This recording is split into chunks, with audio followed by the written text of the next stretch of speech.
everyone.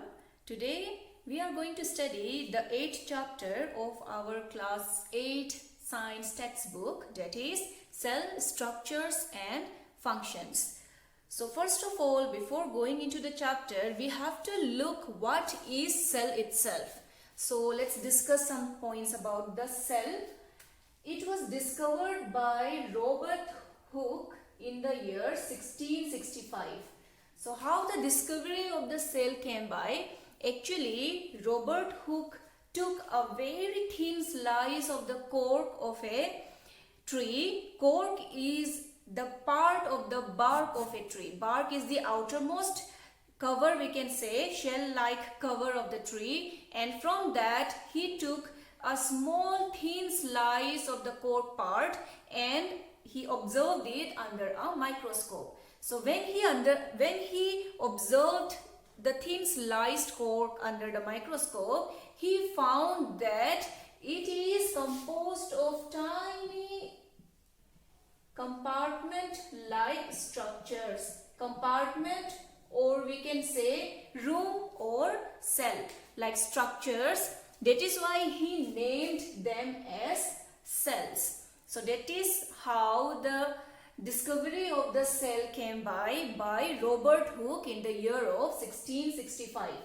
The cell is actually the structural as well as functional unit of all living organisms. When we say unit, that means it is the smallest viable part.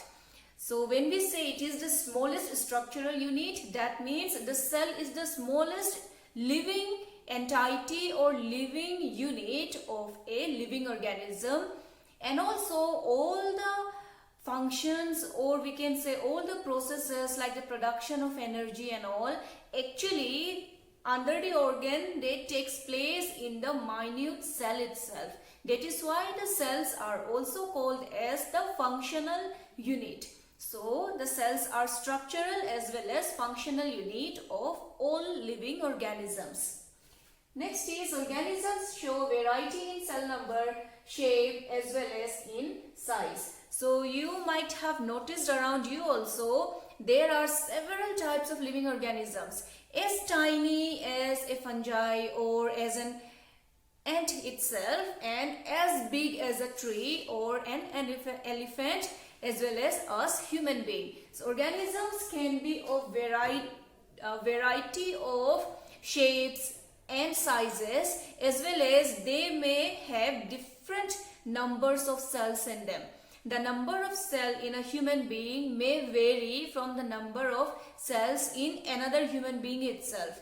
So organisms show variety in cell number, shape as well as their sizes. Number of cells. Different organisms may have different number of cells in their body, and according to the number of cells present in their body or that comprise their body, we can divide them into two categories. First one is unicellular. Unicellular are those organisms whose entire body is composed of only one cell. That means everything, eating, respiration, excretion, all the processes that take place inside a living organism's body, in these organisms takes place inside a cell. Their whole body is made up of only one cell. That is why they are called that means one cellular, unicellular. Two examples cited here, amoeba, paramecium, etc. Some more examples may be Plasmodium, then Chlamydomonas, Escherichia coli, etc.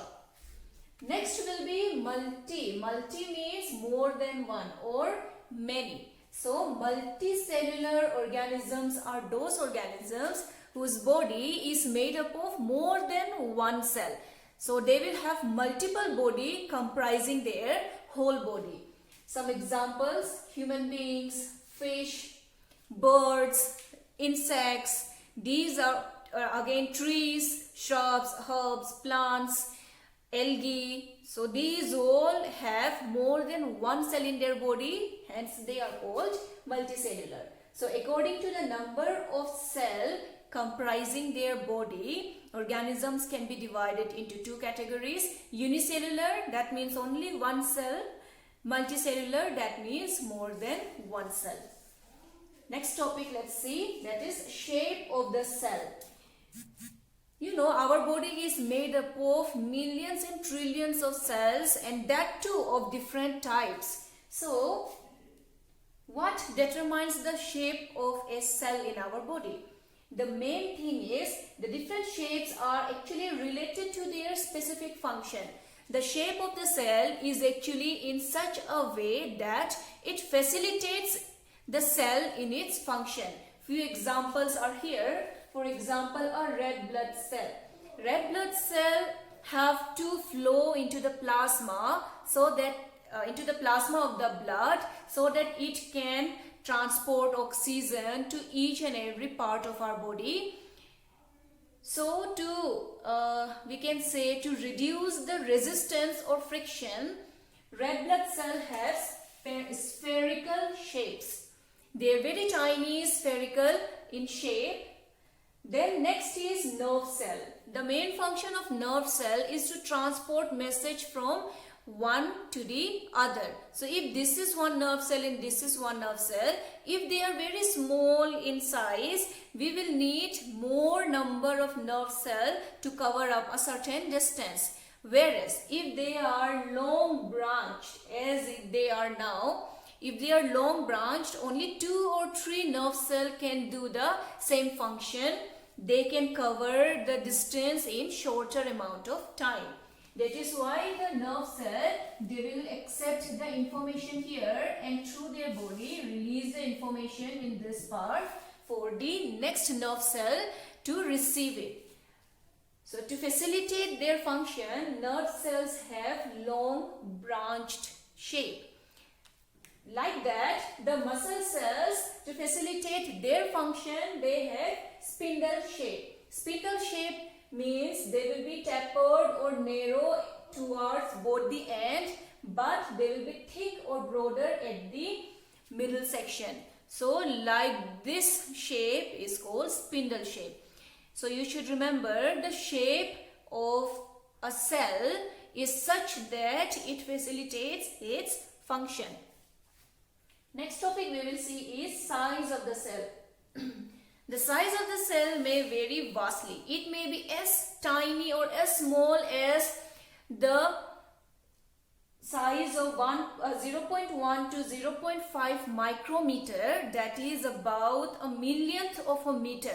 They may be as tiny as 0.1 micrometer or as big as few centimeters.